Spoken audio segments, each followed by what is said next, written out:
Now, you've done a lot of songs, as you know, mysticism, spirituality, that sort of thing.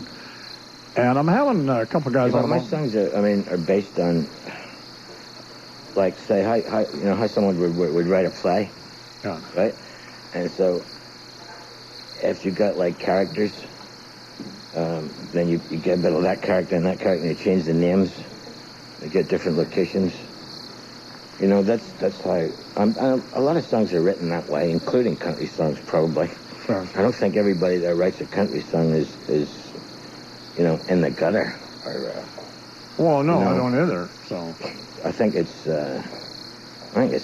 drama. It's like theater. You know. I think the reason it's so popular, obviously, is because it's like rap. It's a reflection of real life. Yeah, and there's also country is full of good singers. I mean, almost everybody. The Country Music Hall of Fame can sing, you know, and if you compare that to the Rock and Roll Hall of Fame, the Country Hall of Fame, I mean, how many singers can you find in the rock and roll? I mean, they're real singers, but in country, you know, everyone had to be a real singer, you know. And you like Harry Connick Jr.? Yeah, yeah. I had him. He's kind of a funny guy. I had him on here a couple weeks ago. What, funny, haha? Yeah. Yeah, he's amazing, yeah. Uh-huh. He says, I said about George Jones. I said, I was just tired of George Jones. I don't know. He said, if you put George Jones on a stage with 10 other people and had them all sing the same verse, he said everybody would pick George Jones. Of course. Yeah. Of course, he's... Well, that's a pretty good point. Yeah, absolutely. So you're not going to... So I have no point about my country music point was, do you believe in God, by the way? I mean, what is the definition of God? I don't know. Say it depends on what the definition is, because... Well, are you a Christian? Everyone's got... No, I'm not a Christian. Oh, okay. Because I was going to say, I have these two guys on tomorrow, Christopher Hitchens and Douglas Wilson. Oh, yeah. And they're debating, is Christianity good for the world? And essentially, Christopher Hitchens' point of view is that that you don't need the guidance of God or Jesus or anybody else, that people are innately good or bad, and they understand the difference. Is this Dawkins? No, Christopher Hitchens believes it. Hitchens. Is it similar to that, or... I haven't read the book. Well, but it's just some debates that's been going on since... Atheists, and people will find their own ethics. Yes. I don't think so. Do you think they need some sort of guidance? Well, I think they're programmed. I mean, people are already programmed. It's how do you get out of the programming? Well, where do they get the programming from? Society. Well, just the Morrison programs. Yeah. Media. That's a big program. Well, it's the guy he's debating. It's Douglas Wilson's that they get it from religion, from belief in God, and from, in his case, Christianity. So. Yeah, but that's only a small part of it. Oh, I Most understand. of the belief is programmed from, like, our very early days. 2, 3, 4, 5. Yeah. Then you so you're already programmed. Well, animals How do you get out of the program? Animals, though, inherently understand the difference between... I mean, you can get good and bad and ethical and moral behavior from animals. So. Yeah. So you're not performing at the Rock and Roll Hall of Fame? No, simply because I want on the piece of footage and somebody else will, and this is like, the story so far.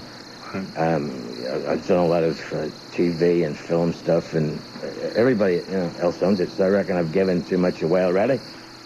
Already given too much away, so I don't want to give any more away. And I was going to do a couple of songs with Eric Clapton, but that sort of got in the way.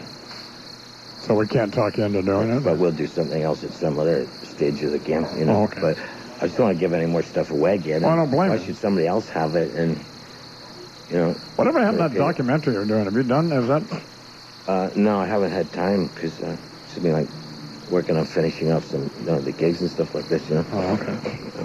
I'm going to be in that, aren't I? So, you're in it. Oh, man. You're in it, yeah. I'm very excited about this. Yeah. Well, you tricked me into being in it. That's right. This is 14 to Liar. We're talking with Van Morrison. Back to After We... You never actually... And Madame George... You never sing Madame George, do you? No, I sing Madame Joy, actually. Yeah. Well, why is it called Madame George? Just I don't know. There's no hidden meaning, and there's no like big mystery. It just. Of course there is. I mean, you're jerking our chain then. No, not really. It was a composite. Yeah. A composite of a character, like again, you know. I only had to listen. I had it in school. We had like a history teacher called Mrs. George. That was one composite. And there were various other people called George. So that's how the song developed from that.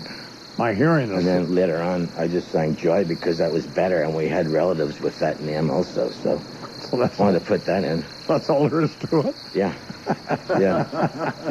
So then that's what happens when that's writing songs. There's no big mystery. Sure. But it's just like writing a script or a play or same thing. Yeah, but we take your songs and Bob Dylan songs and some of the Beatles songs, and okay, but I'm just telling you, we're buying your records. Go on, man. And we overanalyze them, and it must make you crazy. Well, it doesn't make me crazy because once, you can put any interpretation you want on it. I mean, anyone can put any interpretation on it, but... Well, I thought it was about Elton John, actually, when I first heard it. Well, this was pre-Elton John. Yeah, I know. You're talking about 68, 68, 69. Yeah. But some of the songs were written before that, so it had to be 67, actually, when they were written. A couple of minutes left with Van Morrison. I'll be back in just a second, 13 till the hour.